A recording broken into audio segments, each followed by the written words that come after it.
kesetiaan-Mu, dan rahmat-Mu yang begitu besar. Tuhan, seringkali ada hal-hal dalam hidup kami yang kami anggap begitu besar. Perkataan orang lain, penyakit, ketidakpastian, kebingungan, kegagalan kami di masa lalu atau bahkan konsekuensi dari dosa yang kami hadapi saat ini. Tapi biarlah hari ini pandangan kami tentang kebesaran-Mu menjadi begitu rupa Tuhan. Sehingga bukan berarti hal-hal itu tidak berarti. Tetapi kami dapat menempatkannya pada tempatnya. Yaitu di tangan-Mu yang berkuasa dan mengasihi kami. Bagi setiap kami yang mendengarkan firman-Mu pada pagi hari ini, biarlah hati dan pikiran kami boleh terbuka pada Engkau dan Engkau saja. Boleh musatkan hati dan pikiran kami sehingga kami dapat berseru dengan seluruh ciptaan bahwa Engkau sungguh layak disembah, dipuji dan dikasihi. Kami siap mendengar sebagai gereja-Mu, berfirmanlah Tuhan pada pagi hari ini. Demi nama Tuhan Yesus kami berdoa. Amin. Jemaat dikasih Tuhan, dengan tetap bangkit berdiri, mari kita menyimak bagian dari firman Tuhan yang akan menjadi fondasi khotbah kita hari ini. Saya akan bacakan dari Ratapan 3 19 sampai 24. Dan mari kita nanti bersama-sama membaca ayat ke-22 sampai 24. Ingatlah akan sengsaraku dan pengembaraanku, akan ipuh dan racun itu. Jiwaku selalu teringat akan hal itu dan tertekan dalam diriku. Tetapi hal-hal inilah yang kuperhatikan, oleh sebab itu aku akan berharap. Bersama-sama, tak berkesudahan kasih setia Tuhan, tak habis-habisnya rahmat-Nya. Selalu baru tiap pagi, besar kesetiaan-Mu. Tuhan adalah bagianku, kata jiwaku, oleh sebab itu aku berharap kepadanya. Silakan duduk jemaat kasih Tuhan. Berbahagialah bukan saja kita yang membaca, yang mendengarkan firman kehidupan ini, tetapi juga yang mentaatinya, mencamkannya setelah melakukannya dalam hidupnya. Dan kiranya Allah Roh Kudus sendiri berkenan bekerja di dalam hati saudara dan saya pagi hari ini mengukirkan firman-Nya yang hidup. Saudara, harap tidak bosan untuk ketiga kalinya saya mengatakan sungguh bersyukur bisa kembali di gereja ini setelah 5 minggu away. Sayangnya saudara, 2 hari terakhir saya cukup agak sedih karena saya sempat mungkin flu atau saya nggak tahu sakit apa, pokoknya mual dan sakit kepala dan masih sampai sekarang. Jadi tolong saudara doakan supaya saya bisa survive sampai akhir kebaktian nanti. Dan semoga isi khotbahnya masih bisa masuk dan diterima, dan secara khusus Tuhan bekerja melampaui kelemahan kita seperti yang tadi ini dia sempat bagikan. Nah saudara, minggu ini dan minggu depan saya akan bawakan 2 topik yang menurut saya sangat berkaitan. Jadi minggu ini kita akan berbicara atau meminta Tuhan mengajar kita bagaimana meratap. Lord, teach us how to lament, dari kitab Ratapan yang tadi kita baca. Nah minggu depan kita akan lihat, bisa bilang kebalikannya. Ya, minggu depan kita akan bicara tentang Lord, teach us to laugh. Ajar kami tertawa. Jadi saudara, kalau setelah khotbah ini saudara merasa cukup ingin meratap, berarti saya sudah mencapai tujuan khotbah hari ini gitu ya. Saya yakin berapa dari saudara gak perlu lagi disuruh untuk meratap gitu ya. Hidupnya udah penuh ratapan gitu ya. Tapi hari ini kita akan bersama-sama melihat saudara, walaupun dosa dan kesalahan dan kegagalan kita sepertinya overwhelming, begitu besar, begitu sepertinya menimpa kita habis-habisan, tetapi kasih setia dan kebaikan Tuhan kepada kita tidak mungkin bisa dikuras habis.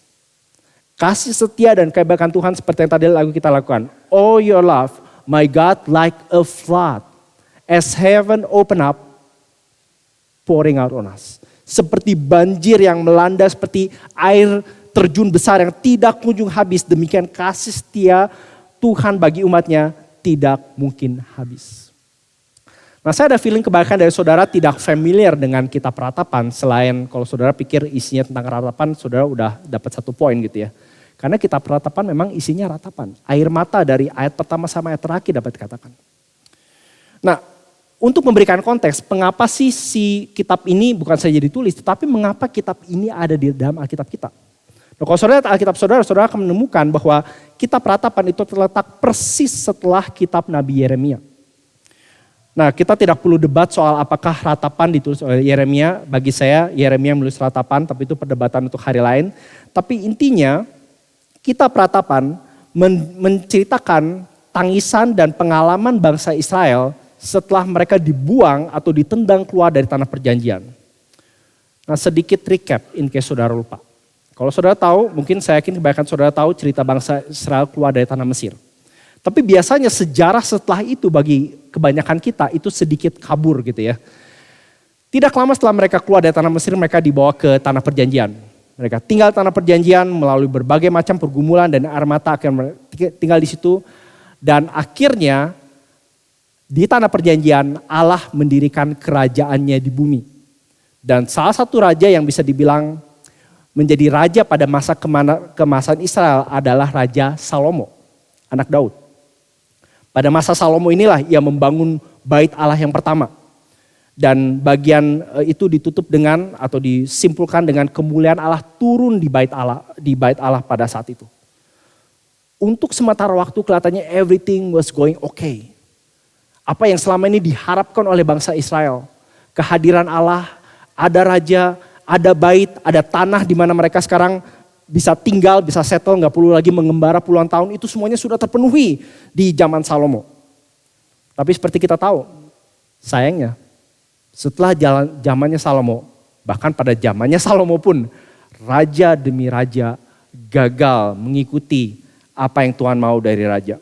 Bisa dibilang kehidupan bangsa Israel dari zaman Salomo sampai berapa ratus tahun berikutnya itu penuh dengan penyembahan berhala, dosa, dan konsekuensi yang Tuhan berikan berulang kali. Dan Tuhan sendiri sudah mengatakan, kalau sampai mereka meninggalkan Tuhan, Tuhan akhirnya akan menendang keluar, mengusir mereka keluar dari tanah perjanjian. Dan itu yang terjadi tahun 587 sebelum Masehi, 587 BC. Nah, kita kalau Indonesia kita mungkin familiar dengan istilah misalnya semangat 45. Ya, saya yakin kalau kita ngomong sama orang bule atau orang dari Thailand atau dari Kamboja, kita bilang the spirit of 45 gitu ya. Wah, saudara harus cerita panjang lebar sampai mereka ngerti apa artinya semangat 45. Ya, tapi buat kita kebanyakan orang Indonesia kita ngerti semangat 45. Walaupun mungkin kebanyakan juga nggak tahu gitu ya. Kita ngerti kalau kita bicara apa yang namanya tragedi 98. Sejumlah dari kita gitu ya.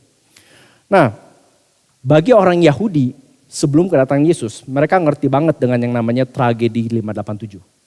Nah, saya nggak tahu penanggalannya sama atau enggak, tapi itu adalah tragedi yang besar karena itu untuk pertama kalinya bangsa Israel ditendang keluar dari tanah Israel, dijadikan bangsa budak di tempat-tempat lain, dan bukannya mengalami berkat dan kehadiran dan kemuliaan Tuhan, mereka mengalami deraan demi deraan, kutukan, hukuman, konsekuensi dari dosa-dosa penyembahan berhala mereka.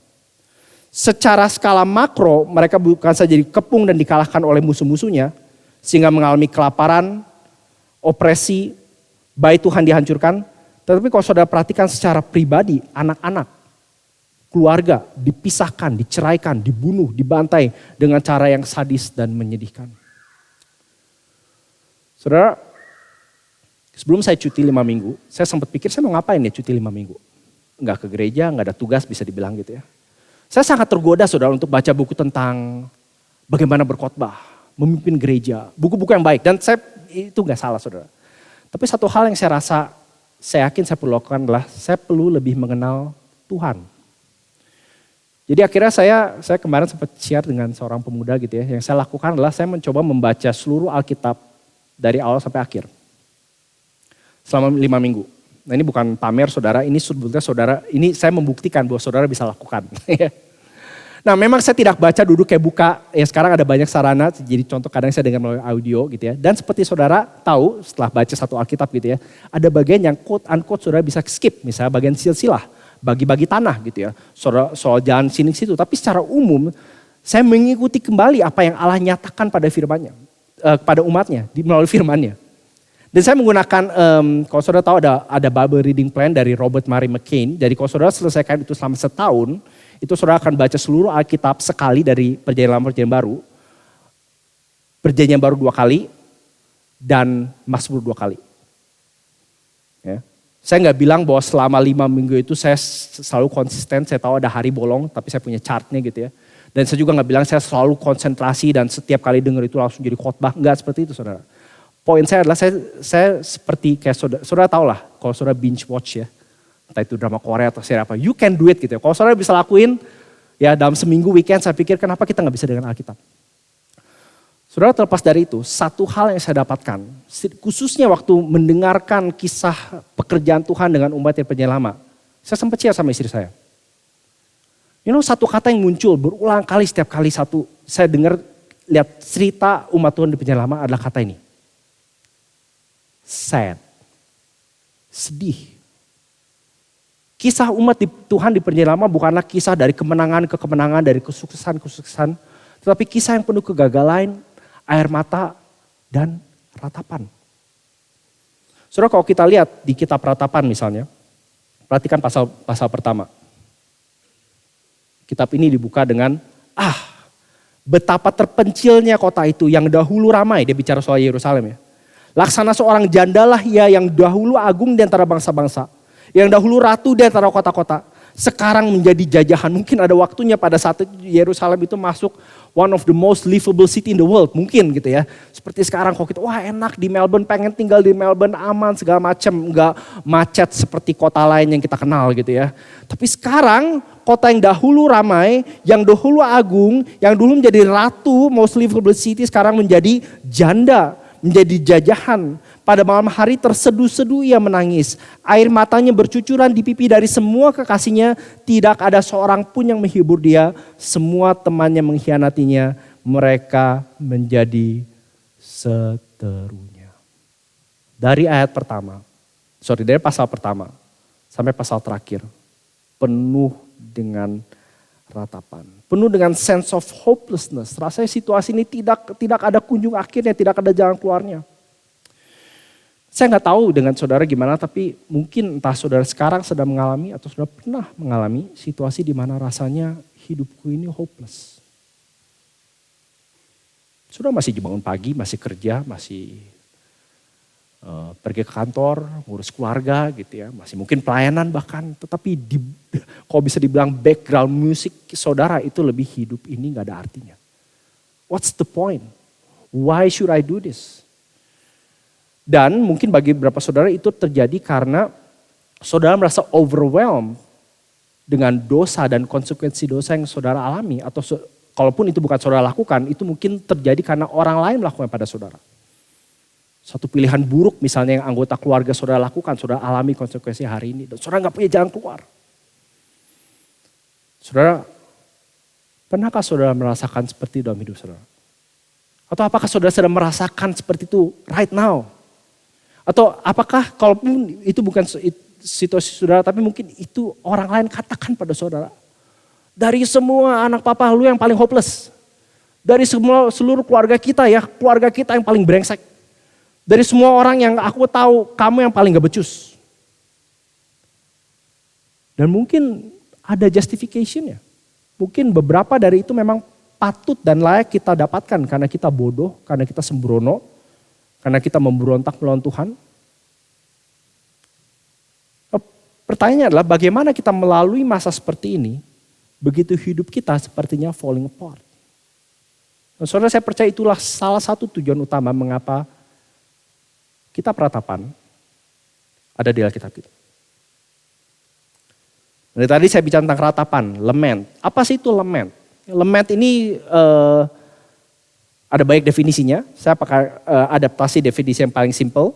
Ya, jadi lament is a prayer of tears that leads to trust. Ya, saudara ingat gampang ya, tears, trust. Ya, jadi tangisan berlinang air mata yang membawa pada percaya, pada iman.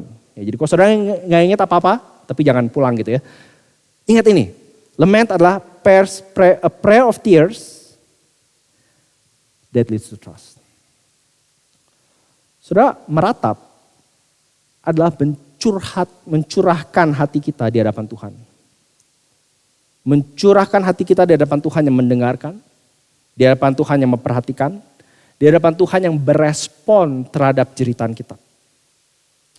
Kalau saudara tahu di Alkitab kita, ada kitab lain yang juga isinya tangisan, walaupun tidak seluruhnya tangisan, yaitu kitab Mazmur. 150 pasal, mungkin kebanyakan saudara tahu. Tahukah saudara bahwa hampir setengah dari Mazmur, yang Mazmur sendiri artinya pujian, sekitar 65 dari 150 Mazmur itu adalah Mazmur ratapan. Mazmur 3, Mazmur 13 yang tadi saya bacakan di awal ibadah. Mazmur 22, Allahku, Allahku mengapa engkau meninggalkan aku. Mazmur 42, jiwaku haus pada Tuhan. Mazmur 44, Mazmur 60 contohnya. Dan ini harusnya menunjukkan kita suatu bahwa seringkali waktu kita bicara tentang memuji Tuhan, fokus kita lebih pada hal-hal yang positif, yang baik, yang excellent tentang Tuhan, dan itu tepat dan betul. Tapi kita seringkali lupa bahwa definisi Alkitab tentang memuji Tuhan, praising God, juga termasuk memuji Tuhan dengan air mata kita. Dan ini harusnya mengencourage kita, saudara, ini mengatakan bahwa Tuhan mengakui bahwa ratapan, tangisan, itu adalah bagian yang penting dari pengalaman kita sebagai manusia. Jadi sama seperti kita perlu datang kepada Tuhan dengan nyanyi-nyanyian, tarian, dan pujian, Tuhan juga mau datang pada kita dengan ratapan. Sekarang udah nggak lagi, tapi saya tahu dulu ada zamannya gitu ya. Saya nggak tahu di gereja tertentu di mana kalau orang datang kebaktian, itu pemimpin pujiannya, puji Tuhan, setahu saya nggak di sini. Saya bilang, saudara mari kita tinggalkan segala beban dan keluh kesah kita di depan pintu atau di lapangan parkir gereja. Mari kita datang Tuhan dengan sukacita. Karena masuklah gerbangnya dengan sorak-sorai. Ya. Tapi kalau saudara perhatikan itu pernyataan yang sangat tidak biblikal. Tidak mengakui realitas the God of the Bible yang mau kita datang apa adanya. Bayangkan kalau saudara diundang ke rumah misalnya kakek atau nenek saudara, big family kumpul gitu ya. Dan semua yang bawa datang itu cuma yang happy. Ya, masa yang sedih, yang baru diputusin pacarnya, yang lagi ada masalah dengan hukum gitu, yang gak boleh datang gitu ya. Dan sharing, dan ngumpul, justru itu tujuannya, bukan keluarga berkumpul bersama. Nah saudara, sayangnya, ternyata fenomena yang sama juga terjadi di gereja hari ini. Walaupun sekitar 40% Mazmur itu seperti tadi saya katakan bicara tentang ratapan, di banyak gereja ternyata ada sebuah research mengatakan lagu-lagu yang bersifat ratapan itu hanya 20% dari semua lagu yang dinyanyikan setiap minggunya.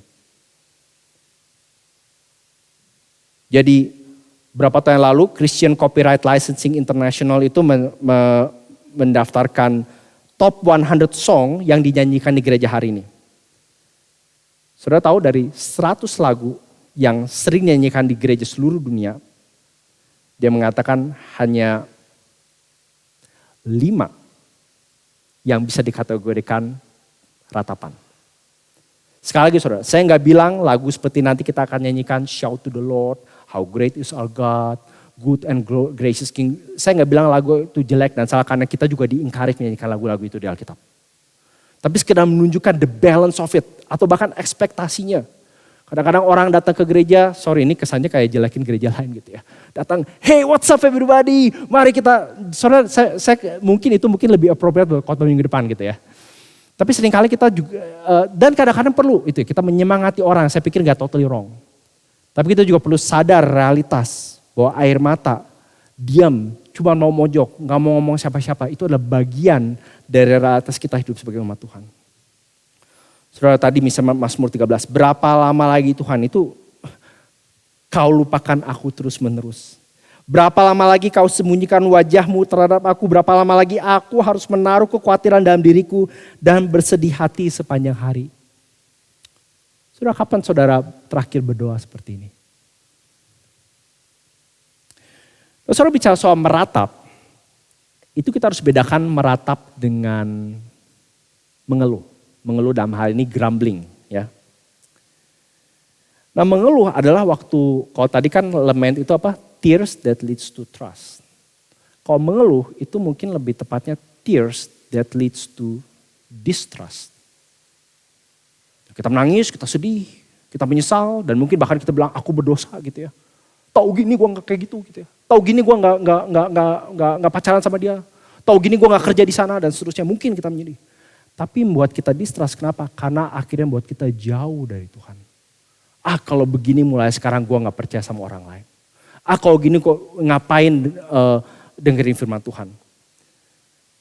Saudara, seringkali kesulitan yang kita alami justru membuat kita bukan menjadi meratap, tapi menjadi ngedumel gitu ya. Dan ini terjadi kebanyakan waktu karena apa yang kita harapkan itu bukan Tuhan.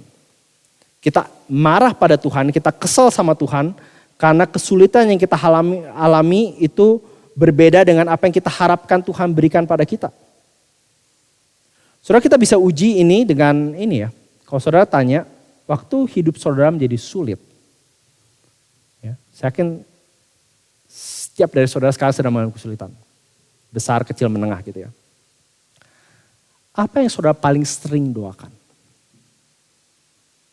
Apa yang saudara anggap ini paling penting untuk Tuhan jawab?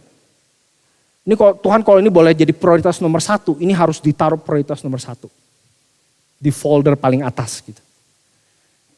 Mungkin pertanyaan lain adalah, waktu saudara mengalami kesulitan, apa yang bagi saudara anggap sebagai jalan keluar? Misalnya sakit, kita biasa pengen jalan keluar sembuh. Misalnya terlibat hutang, kita pengen jalan keluarnya ada cara supaya keluar dari hutang.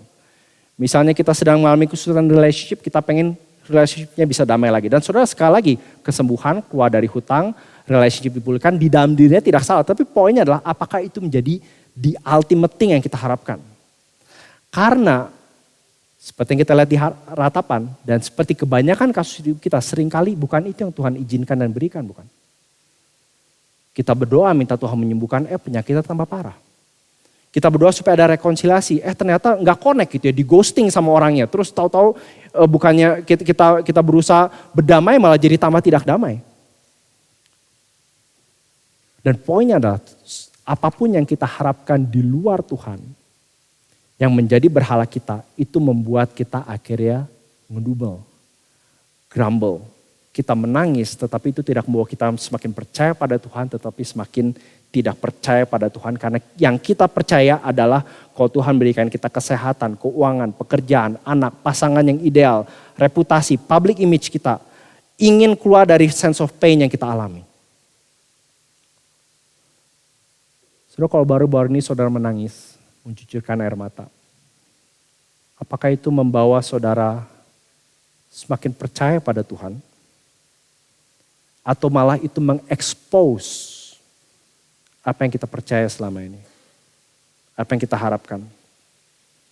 Waktu kita tidak mendapatkan kesehatan yang kita dambakan, level keuangan yang kita inginkan, pekerjaan yang kita impikan, anak-anak yang kita imajinasikan, pasangan yang kita damba-dambakan, reputasi yang kita kejar, escape yang kita harap kita bisa capai.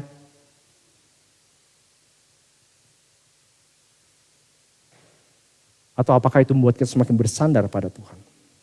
Dan ini persis yang orang-orang alami pada zaman Yeremia. Seperti kita lihat tadi, kita akan melihat setidaknya 2 hal di sini saudara. Cepat aja, ayat 1 sampai 20 itu bicara tentang the pain that may bring us to tears. Kepedihan yang bisa membuat kita mencucurkan air mata. Kalau saudara punya app Alkitab atau Alkitab saudara, saya mau ajak saudara melihat sepintas ayat-ayat di atas, nggak akan ada di slide. Tapi saudara perhatikan melihat ayat 1, pasal 3. Akulah orang yang melihat sengsara disebabkan cambuk murkanya. Ayat 3, sesungguhnya aku dipukulnya berulang-ulang dengan tangannya sepanjang hari.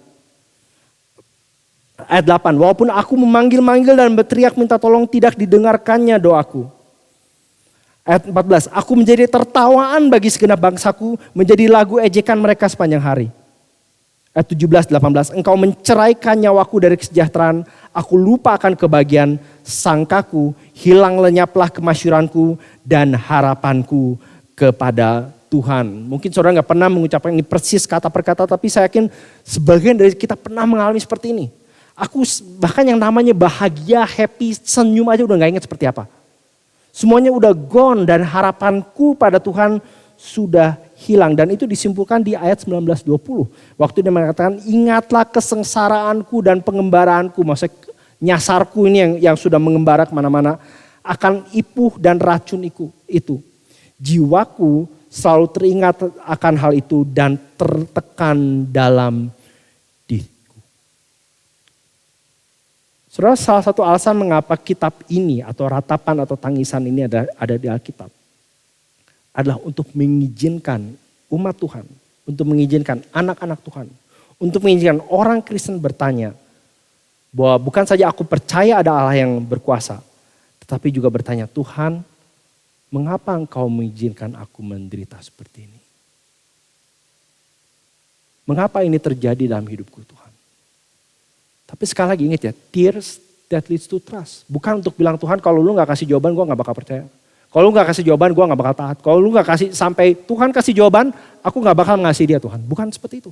Tapi simply mengatakan Tuhan, kenapa? Karena aku tahu engkau lebih besar dari semuanya ini. Aku mau mengerti. Saudara yang lebih memedihkan lagi dari bagian ini, dan ini satu hal yang saya baru belajar waktu dalam minat ini. Kalau saudara lihat dari ayat 1 sampai 16 itu katanya ada yang menghitung, ada hampir 20 kali itu Yeremia atau si penulis itu mengkomplain pada Tuhan, mengeluh pada Tuhan. Dan kalau saudara perhatikan dia mengeluh, saya tadi sengaja cuma baca ayat-ayat di mana dia bicara soal akulah ya. Walaupun aku memanggil berteriak minta tolong, aku menjadi tertawan. Tapi saudara perhatikan, setiap kata aku itu diselingi dengan kata ia, ayat 2, menghalau dan membawa aku. Ia menyusutkan dagingku dan kulitku. Ia mendirikan tembok sekelilingku. Ayat 6, ia menempatkan aku di dalam gelap seperti orang yang sudah mati. Ia menutup segala jalan di luar bagiku. Ia mengikat aku dengan rantai yang berat. Ayat 9, ia merintangi jalan-jalanku dengan batu pahat dan menjadikannya tidak terlalui. Laksana beruang ia menghadang aku. Ia. Siapa ia ini? Tidak lain dari Allah Yahweh. Saudara yang memedihkan adalah kesadaran bahwa bukan saja dia mengalami kesulitan dan tantangan dan semua yang menyebabkan air mata berlinang, tapi dia juga tahu bukan saja Allah mengizinkannya. Tapi perhatikan ini, Allah juga yang melakukannya. Tangan Allah sendiri yang menggampari, menggaploki, mendera, melukai, bahkan menyakiti bangsanya. Dan saudara saya percaya ini ada di Alkitab untuk mengingatkan kita bahwa kadang-kadang kita pun mengalami pergumulan serupa. Di mana tangan disiplin Allah itu melukai kita, menyakiti kita begitu dalamnya. Dan kita sadar bahwa yang melukai kita tidak lain adalah dari tangan Bapa Surgawi kita sendiri. Dan tangisan ini ada di sini untuk mengatakan bahwa Allah mengakui the pain yang kita alami. Allah gak bilang, anak cowok gitu aja nangis gitu ya. Cengeng kamu, diam. Ya. Dia mengizinkan, saya kadang amazed the fact bahwa ini diizinkan, dicatat di Alkitab. Itu aja harus bikin kita terpukau dan kesima. Allah tuh mau di istilahnya daftar komen buruknya itu ada ditampang untuk bergenerasi-generasi. Tapi puji Tuhan saudara, itu bukan the final word. Karena tadi saya mengatakan ada tangisan yang kita bisa tangisi, tapi juga ada pengharapan yang kita bisa sandarkan. The hope we can trust at 21 dan 24. Saudara, bagi kebanyakan kita yang sedang bergumul atau struggle, yang mengalami duka cita, rasa hopeless, seringkali pertanyaan terbesarnya adalah bagaimana aku bisa melewati hari ini. Bukan aja situasinya, tapi just today, hari ini nih. Tanggal berapa nih? 16 Maret 2023. Ya, 16 ya? Hah? 13? 15, oke. Ya pokoknya itulah ya. Ini kelamaan liburan lupa hari saudara. Oke. Thank you, Bu. Nanti bisa diedit ya. Tapi poinnya adalah bagaimana how do I get through today? Dan yang menarik adalah di kitab Ratapan, dia diingatkan bukan akan pengharapannya akan datang. Kalau saudara tahu Nabi Yeremia, satu hal yang unik dari kitab Yeremia, Tuhan itu menjanjikan bahwa betul aku akan menendang bangsa Israel keluar dari tanah perjanjian ini bangsa-bangsa lain. Tetapi akan ada masanya di mana aku akan membawa kamu kembali. Ada yang tahu berapa angkanya? Nggak ada yang tahu? 70 tahun. Artinya Tuhan sudah menetapkan waktunya. Tapi yang menarik adalah yang membuat Yeremia ter-encourage bukan tenanglah. Tenang guys, I know this is bad, like really ugly situation. Betul-betul painful dan mungkin kamu akan mati sebelum selesai. Tapi generasi berikutnya atau mungkin 2 generasi lagi 70 tahun kemudian kalian akan kembali. Tenang guys, everything is going to be a-okay. Saudara perhatikan ayat 21 sampai 24.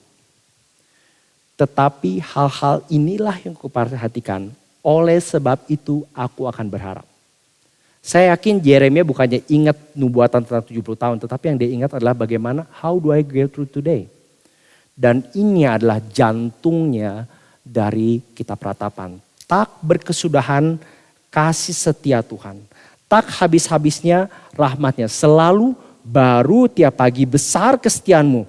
Tuhan adalah bagianku, kata jiwaku, sebab itu aku berharap kepadanya. Ini sekali lagi mengingatkan kita saudara bahwa yang menjadi harapan bagi si peratap, bagi Yeremia dan bagi kita hari ini bukan sekedar bahwa nanti, karena nanti betul, khususnya bagi kita yang di perjanjian baru, nanti Yesus akan datang. Nanti keadilan akan ditegakkan, nanti ia akan menghapus air mata setiap orang yang percaya padanya. Betul, that will happen. Tetapi bagaimana dengan today? Dan menarik saudara, Yeremia mengajak kita melihat kembali kepada karakter Tuhan. Dan ini bukan hal yang baru sebetulnya. Bagi pembacanya dan bagi kita, Yeremia melihat kita ke belakang all the way pada zaman Musa. Di mana waktu Allah berlalu dan berjalan di depan Musa, kalau saudara tahu di sini katakan. Berjalanlah Tuhan lewat di depannya, di depan Musa dan berseru, Tuhan, Tuhan, Allah yang penyayang dan pengasih, panjang sabar dan berlimpah kasihnya dan setianya dan meneguhkan kasihnya pada beribu-ribu orang yang mengampuni kesalahan, pelanggaran dan dosa, tetapi tidak sekali-kali membebaskan orang yang bersalah dari hukuman dan yang membalaskan kesalahan bapa pada anak-anaknya dan cucunya pada keturunan yang ketiga dan yang keempat. Saudara, ini adalah semacam statement of faith di bangsa Israel. Dan di sini apa yang Allah nyatakan pada Musa ribuan tahun lalu oleh Yeremia di tengah air mata, dia transpose ke zamannya. Dia pada dasarnya mengatakan, you are still the same God who revealed yourself to your people. Engkau tidak berubah. Engkau tidak berubah. Situasiku bisa berubah. Situasiku bisa datang dari seperti kerajaan Salomo sampai sekarang dienyahkan di bangsa lain. Situasiku bisa tadi punya titel, punya nama, dikagumi orang yang sampai sekarang gak kenal pun gak ada yang mau. Tetapi engkau tidak berubah. Dan itulah yang menjadi kekuatan bagi Yeremia. Dia bahkan mengatakan bukan saja besar setiaanmu, tidak habis-habis rahmatnya seperti air terjun yang tidak turun habisnya, tidak bisa surut. Tuhan adalah bagianku, the Lord is my portion. Di situ katakan ya, ayat 24. Bagianku, apa artinya waktu mengatakan Tuhan adalah bagianku? Artinya waktu Tuhan menyatakan dirinya pada kita, dia bukan saja menyatakan dirinya tetapi juga dia memberikan seluruh dirinya untuk kita. Seolah-olah Allah itu berkata pada Yeremia dan pada setiap saudara hari ini yang struggle, I am all yours. Aku yang penyayang, pengasih, panjang sabar, berlimpah kasih dan setianya, aku sepenuhnya milikmu. Saudara, tokoh Puritan Thomas Brooks mengkomentari bagian ini mengatakan, dia berikan ilustrasi tentang 5 anak gadis yang lahir dari keluarga yang sama, dari suku yang sama, dari keturunan yang sama. Tapi yang satu menikah dengan seorang bangsawan, yang satu menikah dengan seorang kaya, yang lain menikah dengan seorang businessman, yang satu lagi menikah dengan seorang yang bengis, dan satu lagi menikah dengan seorang pengemis. Terus dia bilang ini, walaupun mereka semua sama dari kelahiran dan keturunan, tetapi yang membedakan mereka adalah dengan siapa mereka menikah. Saudara, ini bukan tips tentang pernikahan ya by the way. Tapi ini bicara tentang ini. Yang membedakan kita dengan orang lain bukan status kita sekarang, tetapi dengan siapa kita dipersatukan. To whom we are united with. Dan dia pada dasar mengatakan sama seperti setiap orang percaya telah dipersatukan dengan Kristus. Dengan the ultimate bridegroom yang tidak mungkin bisa mengecewakan, menyakiti dan merugikan kita. Demikian juga yang membuat kita atau yang membuat 5 anak perempuan ini bernilai. Bukan keturunan latar belakang mereka, tetapi dengan siapa mereka dipersatukan. Jadi saudara, situasi setiap saudara yang di sini bisa begitu beragam, begitu bervariasi. Tetapi the question is, do you belong to God? Do you belong to Jesus? Dan itu yang Yesus lakukan bukan? Melalui kematian dan kebangkitan, dia pada dasar mengatakan pada setiap kita terlepas dari situasinya, I am all yours. And you are all mine. Itu sebabnya saudara tadi di berita anugerah saya baca dari Roma 8 ayat 37 sampai 39. Kalau saya boleh ingatkan sekali lagi. Ya. Tetapi dalam semuanya itu kita lebih daripada orang-orang yang menang. Saudara, next time saudara mungkin tahu saya nggak suka sport, bukannya benci, nggak suka aja. Tapi baru-baru ini karena anak saya sangat demen basket, jadi mau nggak mau saya ngikutin. Jadi saya mulai kenal tuh namanya Steph Curry, LeBron James, tim segala macam. Dan tiap hari cerita basket. Nah, dan tentu saja dia cerita soal kemenangan ya, gol dan apalah gitu yang dilakuin. Saya masih sambil belajar dan saya akhirnya mulai nemenin main basket. Dan kemarin hari Sabtu walaupun saya enek dan sakit kepala, tapi puji Tuhan untuk pertama kalinya setelah berminggu-minggu tim anak saya menang gitu ya. Saking gak percayanya saya tahu ada satu parent keluar dan begitu dia masuk lagi dia lihat angkanya kan kalau salah 11-8 gitu ya. Terus dia sampai tanya saya, who's winning? Karena kita selama ini kalah terus gitu. Jadi pikir ini udah pasti yang kalah nomor kita. Terus dia bilang no it's our kids gitu ya. Tapi poinnya ini saya mau bilang apa ya. Oh waktu kita bicara soal menang ya. Entah itu cuman basket tim yang di somewhere di Point Cook gitu ya. Atau tim levelnya NBA atau tim kesebelasan saudara kita diingatkan. We are more than those guys. We are more than those guys. Amazing ya. Kita lebih daripada orang-orang menang. Kenapa? Karena dia yang telah mengasihi kita. Dia yang telah mempersatukan dirinya dengan kita. Makanya Paulus bisa mengatakan, itu sebabnya aku yakin. Yakinnya artinya pede banget. Ya, pede pakai banget. Maut, hidup, malaikat, pemerintah sekarang akan datang kuasa. Saudara, pemerintahan bisa silih berganti. Sekarang Indonesia worry soal 2024. Kita sebagai orang Kristen bukan yang gak peduli. Tapi kita bisa pikir, we have Christ. Kita punya Yesus, kita lebih daripada orang pemenang. It doesn't matter in a sense gitu ya. Siapa yang jadi presiden, perdana menteri, partai mana yang megang, kita punya Kristus. Apapun itu tidak akan dapat memisahkan kita dari kasih Allah yang ada dalam Kristus Yesus. Saudara sekali lagi, lament, kita boleh meratap. Karena kita sudah dipersatukan pada Kristus. A prayer that leads to trust. Saudara, apa sih arti kita dipersatukan dengan Kristus dan kita bisa meratap? Artinya ini, saya suka banget dan saya tahu saya pernah nyebut ini setidaknya 2-3 kali gitu ya. Ada 2 hal. Yang pertama, tidak ada yang namanya suffering gauge. Ini saya kutip dari Ed Welch. Ya. Dia bilang gini, di dalam Alkitab tidak ada yang namanya kadar penderitaan.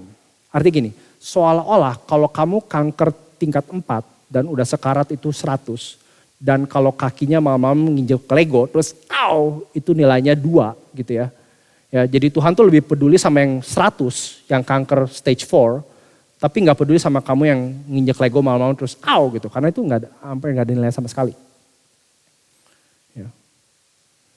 Kalau ada sistem seperti itu dia bilang, berarti mereka yang menderita lebih besar, atau yang menderita lebih kecil, harus terus-menerus ngerasa, penderitaanku gak ada apa-apa dengan penderitaan dia. Tapi maksudnya tidak ada suffering gauge waktu kita dalam Kristus. Artinya apapun bentuk penderitaan yang kita alami, Allah peduli, Allah mau kita di sana, and we can tell him. We can share with him. Yang lain juga artinya there's no compassion meter. Saya suka banget kan. Dia mengatakan Allah tidak pernah membandingkan penderitaan kita dengan penderitaan orang lain. Unfortunately kita selalu seperti itu. Ya. Gue tahu ini berat tapi orang lain lebih menderita. Betul ada orang yang menderita, pasti ada yang lebih menderita dari kita gitu ya. Tapi Allah tidak pernah melakukan itu, kenapa kita lakuin? Dia bahkan, perhatikan ini, tidak pernah membandingkan penderitaan kita dengan penderitanya sendiri. Dia gak pernah datang pada kita, oh kamu baru ini ya, baru kehilangan pekerjaan. Sorry ya, gue disalib loh ya, excuse me gitu ya, dicambukin loh, excuse me gitu ya. Hilang pekerjaan besok juga dapat apply lagi, gue dicambuk buat kamu dosa, let's be grateful ya. Enggak seperti itu. Justru karena dia mau menderita dan mati bagi kita, dia mengenal apa artinya disakiti, apa artinya melalui penderitaan, kesulitan apapun rentang dan degrinya. Itu sebabnya belas kasihannya gak punya meteran, gak punya batas. Saudara, satu-satunya syarat untuk saudara boleh meratap itu adalah you have to be in pain. Siapa di sini yang gak in pain? Kita semua in pain. Kita semua boleh meratap. Dan Tuhan gak bilang, ya lu lagi. Kemarin kinjak Lego, hari ini kinjak Lego, besok kinjak Lego lagi kan. Ngapain datang? No, come. You are mine, I'm all yours.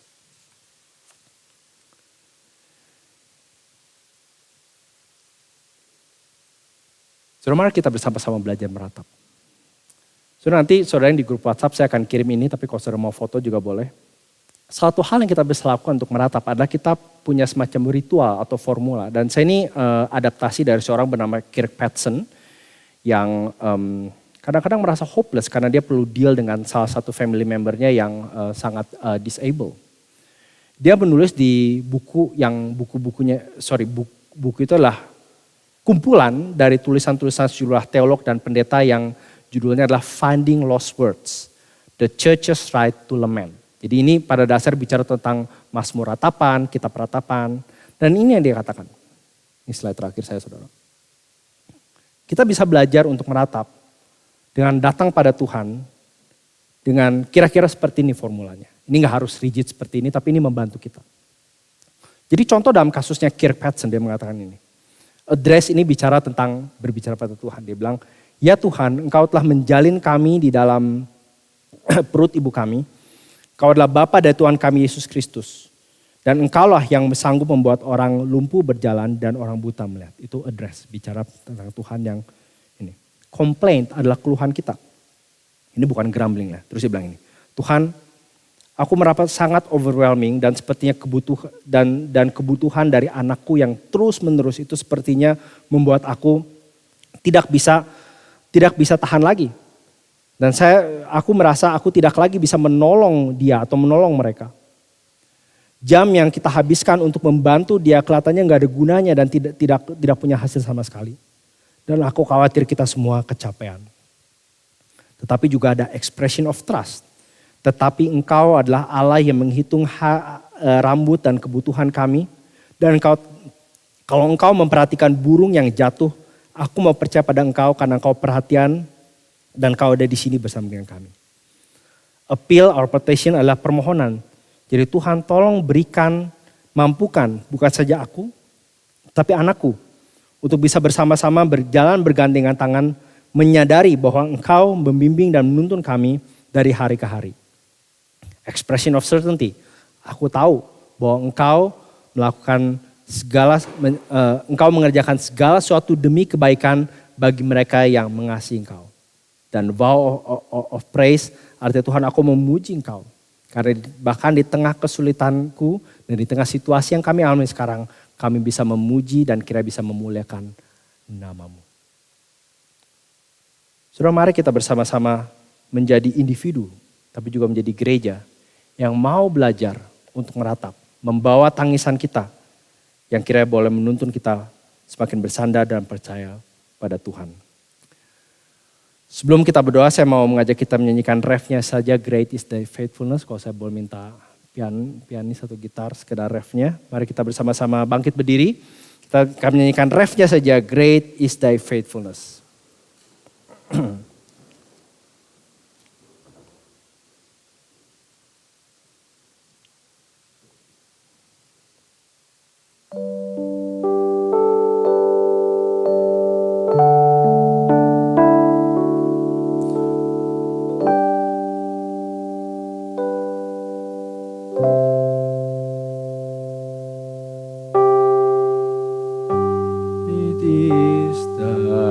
Faithfulness, great is thy faithfulness. Morning by morning, new mercies I see. All I have needed, thy hand hath provided.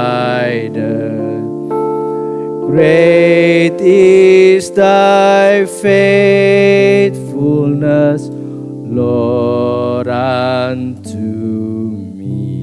Mari kita berdoa. Ya Tuhan, sungguh besar setiamu pada kami. Yang seringkali kami lupa akan kedahsyatan dan luasnya. Tolong kami yang pagi hari bersama-sama belajar firman-Mu.